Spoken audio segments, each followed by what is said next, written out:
Good morning, everyone. Jill here with North Texas Vegetable Gardening Canning Recipes. A little bit of everything. On the hunt for Rat October today. So we are still struggling with rodents. I replanted a lot of my broccoli that you saw in a couple of videos back. Came out this morning and boy, they just went to town.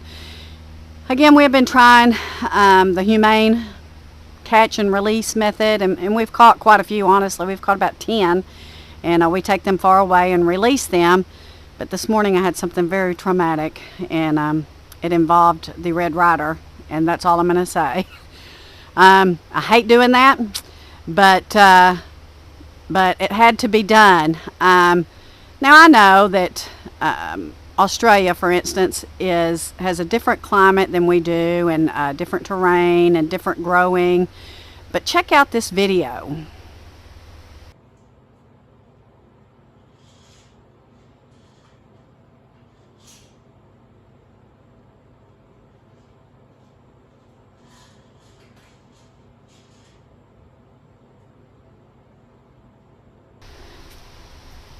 So this is what they're doing, guys. I mean, they're just devouring these plants. So I pulled these up yesterday. I'm going to have to, I think, probably pull these up and replant. And I'm going to have to go with the big traps as well, which I really, really hate to do. Because we just can't get any sort of infestation with that next high tunnel going up. I mean, my gosh, they'll eat us out of house and home. And, yeah, we can't take that chance. So I think what I'm going to do today is I'm also going to add some more onion starts. I did in some of the tubs down there, and I'm going to put some garlic in some of these tubs too to see if that works. I'm trying as hard as I can. Also with that bayonet, I think is what it was, deterrent, and guys, that works like one night. It says it works for so many months, but it doesn't. It works like one night. And then when you water it, the scent or the smell that is supposed to deter them goes away. Now I do have some clove oil in there, but I think that that's probably going to be about the same thing. I could probably spray it or put it on some of these tubs, but the next day it'd probably be gone, and I don't think it would deter them. And again, it's on these tubs where they can climb up on the side and jump in, and Greg's going to have to help me pull these out because they are very heavy. These tubs are very heavy.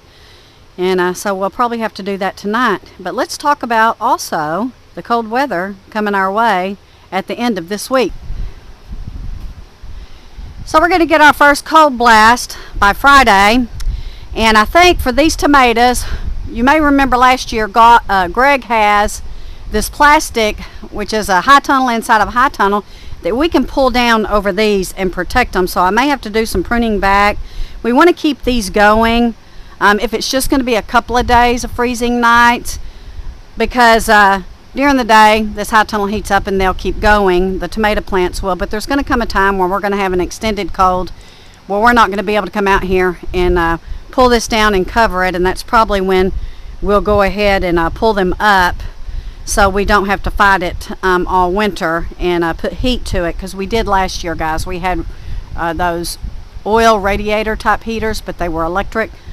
And so it saved them, and it kept them alive, and it gave us a really good harvest in the spring. But we just don't want to use that much energy this year, and we don't want to have to use our Mr. Heater and our propane. So everything else in here is kind of cool weather variety, so we should be okay, even if it does get down to a frost or a freeze at night.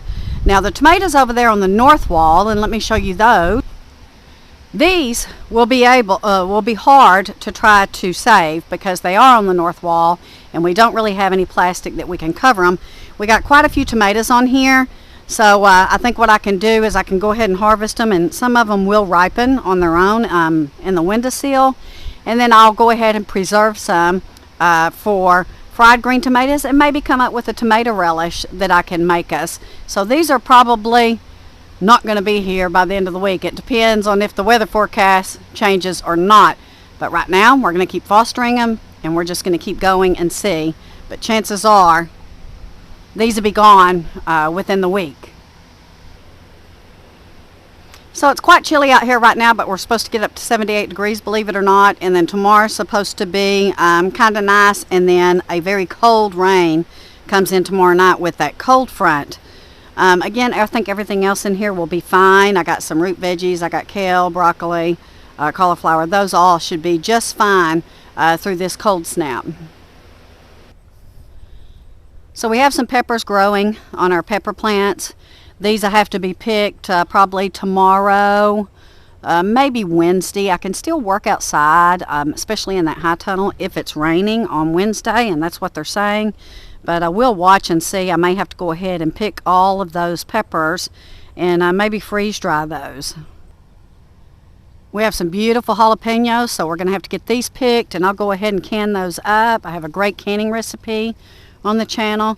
We have all sizes and varieties in here. We even have some little, looks like some little chili peppers that maybe I can make a couple of quarts or a couple of pints of a chili, a pickled pepper mix.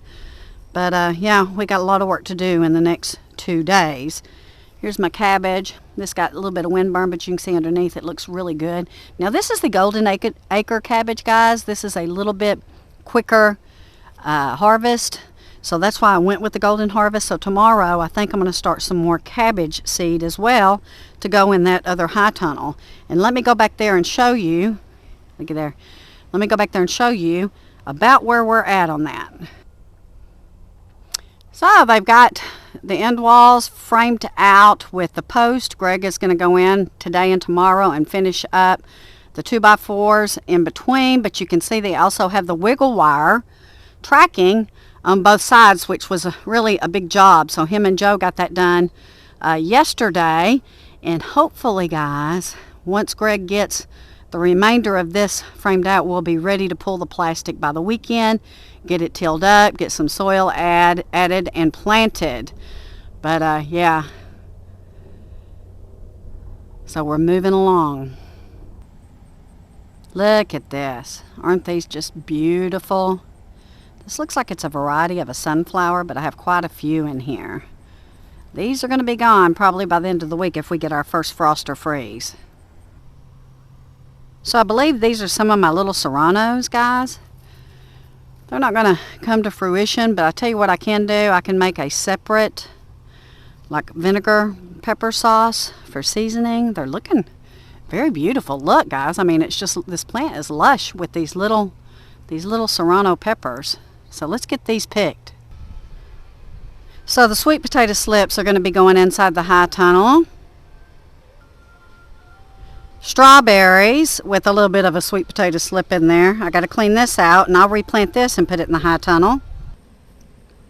So by cutting those pepper plants back pretty hefty, it's going to allow for more sun to hit my kale. I got some bok choy in there, and I got a little bit of room, guys, to plant some more things, which I'll do today.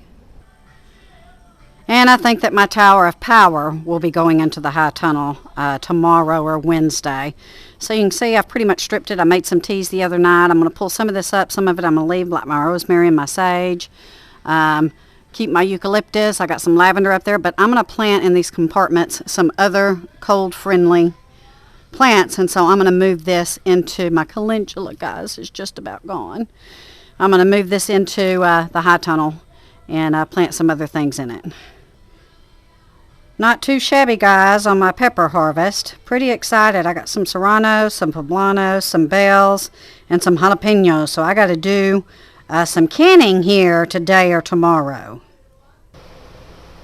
Some of my bok choy is coming to fruition, so I'll pull this, and I'll either freeze dry it, guys, or I'll freeze it. Of course, I'll eat some of it with some of my salads, but this is also going to free up some more room in here. So you can see where I put some of my onion starch to try to keep Rat King Cole out of here. No longer are we looking for the hunt for Rat October. We're going to be looking for the Rat November. Guys, we just got to really get a handle on this before we plant that big high tunnel, which is coming up very quickly. Here's some more of my bok choy. We had some of this arugula yesterday. It was absolutely delicious.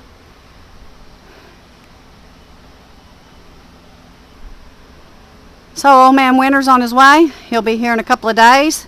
Not sure how long the blast will last, but I think we're probably not going to see temperatures in the 70s and the 80s again for a while. Maybe 70s, but not 80s. And gosh, can you believe, like, Thanksgiving is like 3 or 4 weeks away, and then Christmas right behind it. And I'm wearing a short sleeve shirt today on November the 1st, 2021. So, thank you all for watching. We have more videos coming up. I'm on to do a fermented radish video, and let's see what else. Oh, and maybe I'll come up with a good pepper recipe for canning pepper, so stay tuned. Take care. God bless. I'll be in touch.